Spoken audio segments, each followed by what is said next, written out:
क्या आपको पता है दोस्तों, जो धरारी और हर्षिल में जो आपदा आई, इसके बारे में देवताओं का क्या कहना है।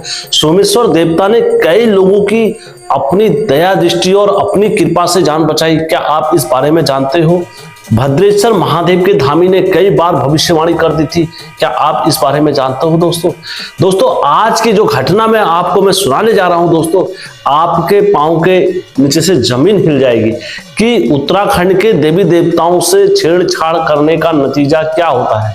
प्राकृतिक को एक टूरिज्म का अड्डा बनाना क्या भारी पड़ सकता है, आपको पता है दोस्तों। तो आज की कहानी में मैं आपको यही सारी चीज बताऊंगा कि कैसे सोमेश्वर देवता ने उत्तराखंड के जो किंग ऑफ हिमालय के जो मोस्ट इंपॉर्टेंट देवता बोले जाते हैं सोमेश्वर देवता, में कहानी आपको उनके बारे में सुनने को मिलेगी। नमस्कार दोस्तों, मैं हेमचू पहाड़ी आज आप लोगों के समक्ष एक सच्ची कहानी और लेकर आया हूं। और दोस्तों, यदि आप पहली बार हेमचू पहाड़ी में आए हो या गलती से हेमचू पहाड़ी चैनल में आए हो, तो मैं आपसे ये नहीं कहूंगा चैनल को लाइक सब्सक्राइब शेयर करें, नहीं, मैं केवल आपसे इतना कहूंगा कि आप कहानी पूरी देखें। कहानी पूरी देखने के बाद आपको लगेगा कि यार वाकई में ये चैनल सब्सक्राइब करने लायक का है या ये कहानी एक दिल टटोलने वाली कहानी है, तो आप फिर हेमचू पहाड़ी को लाइक भी करें, सब्सक्राइब भी करें।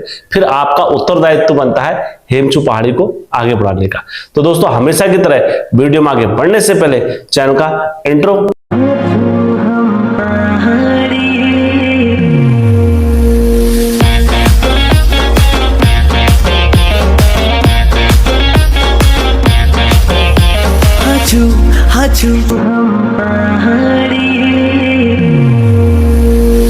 जय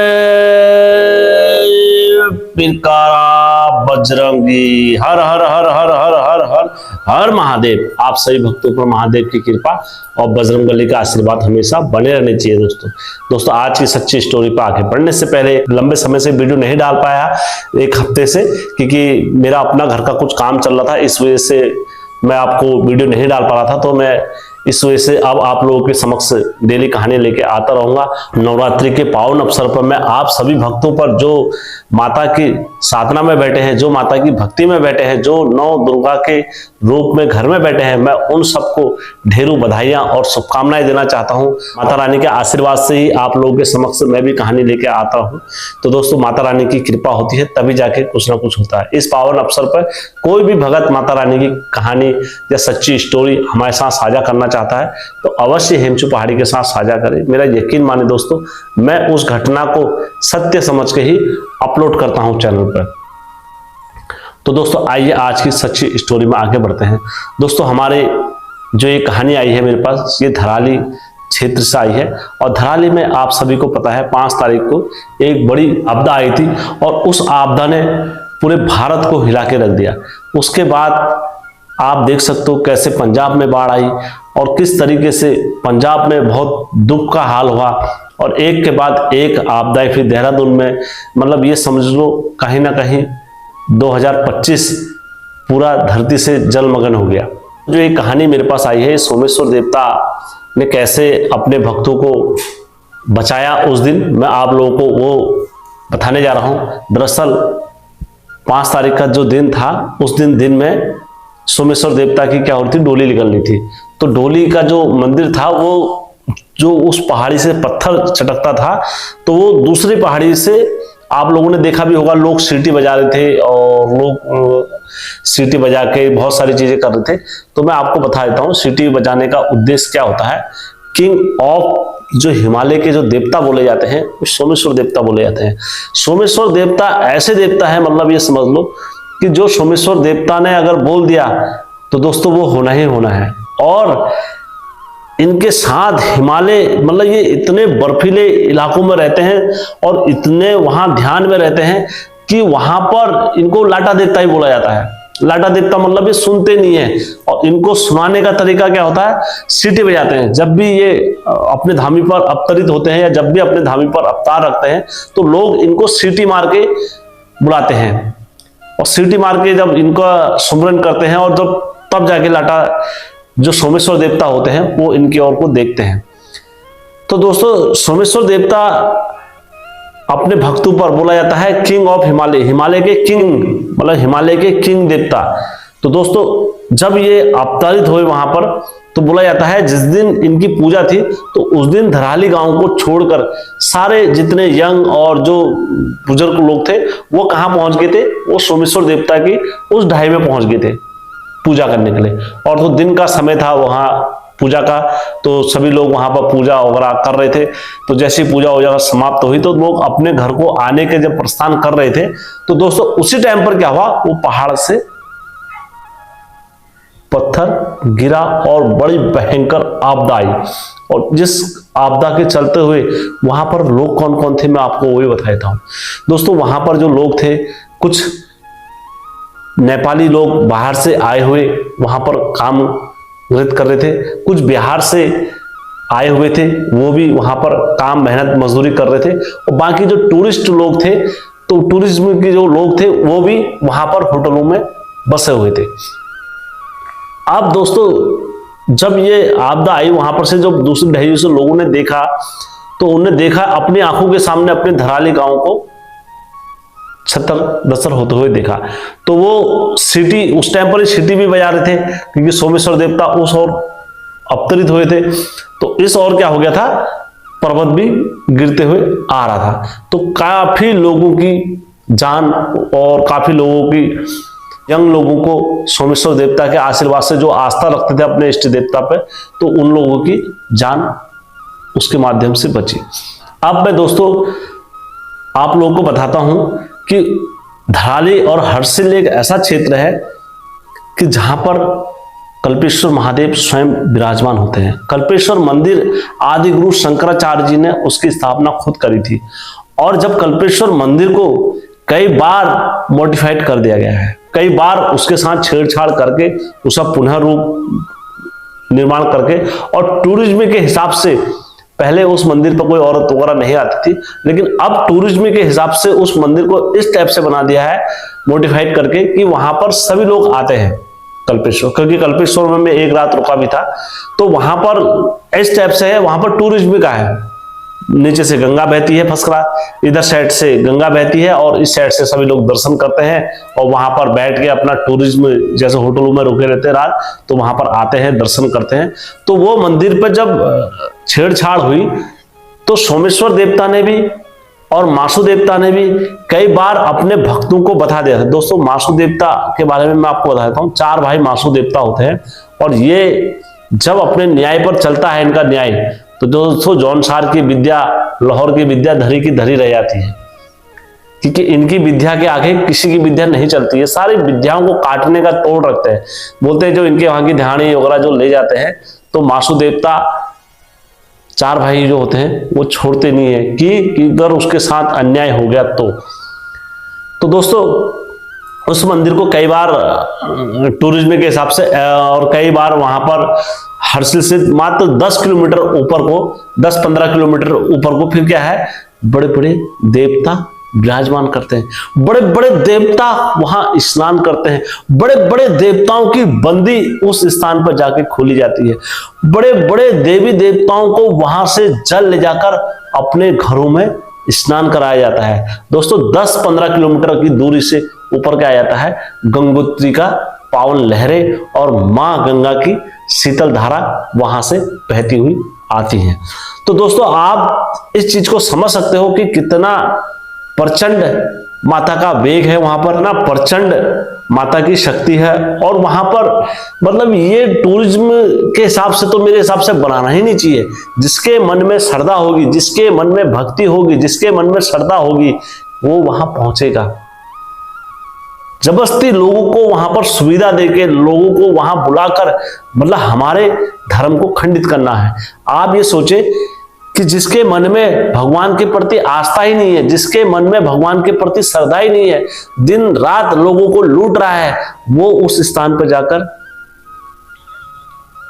वहां रह रहा है। आप ये सोचो उस स्थान पर जाने के लिए दोस्तों भगीरथ ने अपना पूरा राजपाट, अपना राजस्व छोड़कर जोग धारण करा था, तब उस स्थान पर पहुंचा जाता है। लेकिन आज क्या हो गया दोस्तों, उस स्थान पर टूरिज्म के हिसाब से और टूरिस्ट के हिसाब से मॉडिफाइड करके उस जगह को बनाया गया है और इतना धराली को डेवलप कर दिया गया था और जगह, वहां की जगह छोड़कर सीधा कहां आ गए थे, उस नदी के भाव के वहां पर आ गए थे। और बोला जाता है हमारे पहाड़ों में कि 12 वर्ष में भी खूंटा अपनी जगह जरूर लेता, 12 वर्ष में भी अपनी जगह पर खूंटा आ जाता है। दोस्तों ये मैं नहीं कह रहा हूं, ये हमारे पहाड़ की कहावतें हैं। हमारे पहाड़ वालों की अपार आस्था, अपार विश्वास और अपार श्रद्धा के कारण ही हमारे उत्तराखंड देवभूमि जो बोला जाता है। यहाँ पर गढ़वाल साइड में और कुमाऊं साइड में क्या अंतर है दोस्तों, मैं आपको वही बहुत सारी चीजें बता देता हूँ। कुमाऊं साइड में क्या हो रहा है, तो मेरी बातों को कोई बुरा मत मानना दोस्तों, कुमाऊं साइड में जो हो रहा है अधिकतर ढोंग और आडंबर ज्यादा हो रहा है। लेकिन गढ़वाल साइड में बोला जाता है ऐसे ऐसे परचुनी देवता हैं, मैं नंबर 5 से आपको गिनाता हूं। जैसे मैंने इनकी कथा भी डाली है, अगर किसी की कथा नहीं डाली होगी आप मुझे लिख के देना, मैं उनकी कथा भी डालूंगा। आते हैं दोस्तों सोमेश्वर देवता। सोमेश्वर देवता आप सभी को पता है, सोमेश्वर देवता गढ़वाल के बहुत परचुनी देवता हैं और किंग ऑफ हिमालय, हिमालय का किंग बोला जाता है इनको। जो कोई नहीं सुनता है वो सोमेश्वर देवता सुनते हैं। और सीटी जब भी ये अवतरित होते हैं अपनी धामी पर तो इनके लिए सीटी बजाई जाती है। क्यों? क्योंकि ये तभी दूसरे की सुनते हैं क्योंकि ये सीटी के आधार पर और सीटी के उसमें ही चलते हैं। नंबर 4 पे है दोस्तों हरि महाराज। हरि महाराज वो देवता है गढ़वाल के जो अपने भक्तों की पुकार, अगर इनको वहां मैं बोलूं कार्तिक भगवान के रूप में भी पूछते हैं कुछ लोग, और कुछ लोग इनको भगवान विष्णु के रूप में भी पूछते हैं। और ये अपनी शक्ति वहां पर प्रचंड रूप से दिखाते हैं। अगर आप कहोगे इनकी कथा डालनी है तो मैं इनकी कथा भी अवश्य डाल दूंगा। बिल्कुल मन को छूने वाली कथा है, कैसे ये कुमाऊं में आए, किस तरीके से इनका प्रचंड हुआ, किस तरीके से गढ़वाल में ये फैले। उसके बाद है दोस्तों नंबर 3 पर जो वहां के गढ़वाल के जो परचुनी देवता बोले जाते हैं, बौखनाथ देवता। दोस्तों बौखनाथ देवता के बारे में मैं आपको क्या बताऊं, क्योंकि इनका क्षेत्र जहां से स्टार्ट होता है, इनके क्षेत्र में इनकी मर्जी के अलावा कुछ कार्य होता ही नहीं है। आप सभी को देवता से अनुमति भी ली थी, तो किस तरीके से प्रलय आई थी वहां पर आपको सभी को पता है, गुफा का मामला। तो किस जब बौखनाथ देवता की पूजा हुई तो तब जाके वो सारी चीजें छूटी।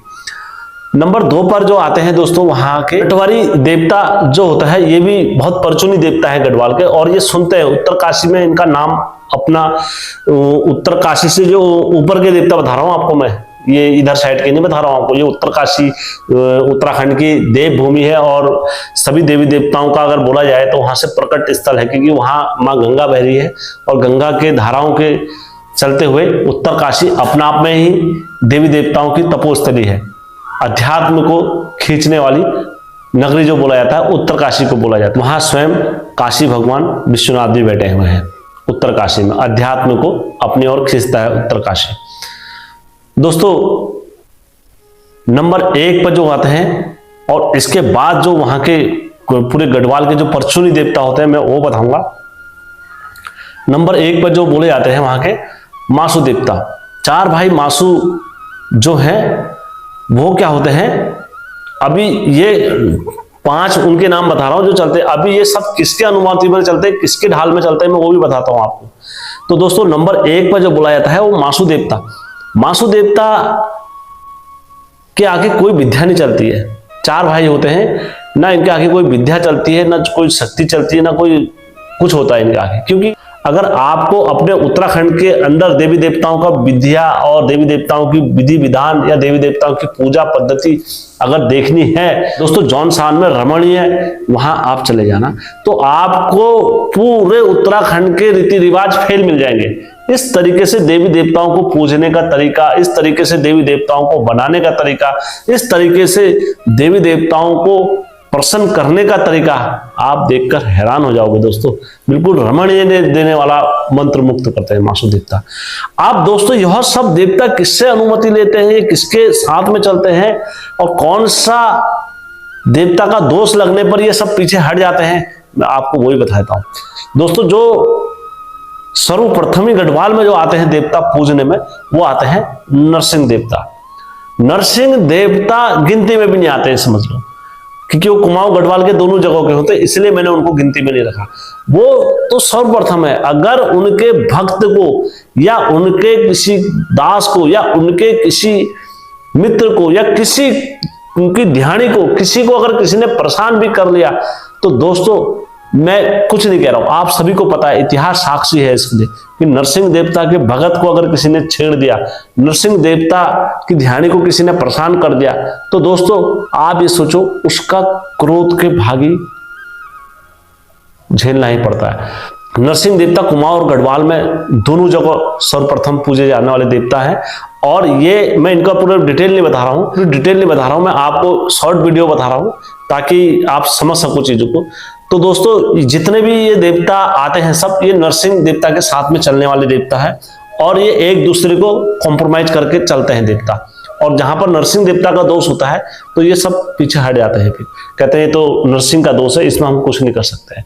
तो दोस्तों ये कहानी मैंने आप लोगों को मिथ्या नहीं सुना रखी है, कहीं ना कहीं हमारे प्राकृतिक, कहीं ना कहीं हमारी चीजों को, कहीं ना कहीं उत्तराखंड को छेड़ा गया है, जिस कारण से देवता अपने अपने घरों से और अपने अपने स्थानों से यह बता रहे हैं कि ये जो आपदा आई है कहीं ना कहीं इसके लिए हम और आप और कहीं ना कहीं उत्तराखंड सरकार ही दोषी है। क्यों? क्योंकि दोस्तों आए दिन हमारे पहाड़ों को छेड़ा जा रहा है, आए दिन हमारे पहाड़ों को काटा जा रहा है, आए दिन हमारे पहाड़ों को नष्ट करा जा रहा है। और काट कर दोस्तों अब ट्रेन तक की सुविधा वहां पर दी जा रही है, ट्रेन वहां पर जाती है, तो दोस्तों कहीं ना कहीं ट्रेन की आवाज से और कहीं ना कहीं ट्रेन के चलने के उससे पहाड़ों का और भी विध्वंस होना प्रारंभ हो जाएगा।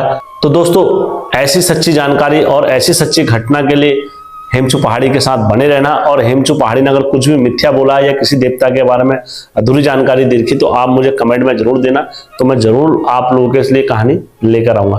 दोस्तों अगर कहानी अच्छी लगी होगी तो हेमचू पहाड़ी को लाइक, सब्सक्राइब और शेयर करना कतई मत भूलना। क्यों? क्योंकि हेमचू पहाड़ी चैनल आपका अपना चैनल है दोस्तों।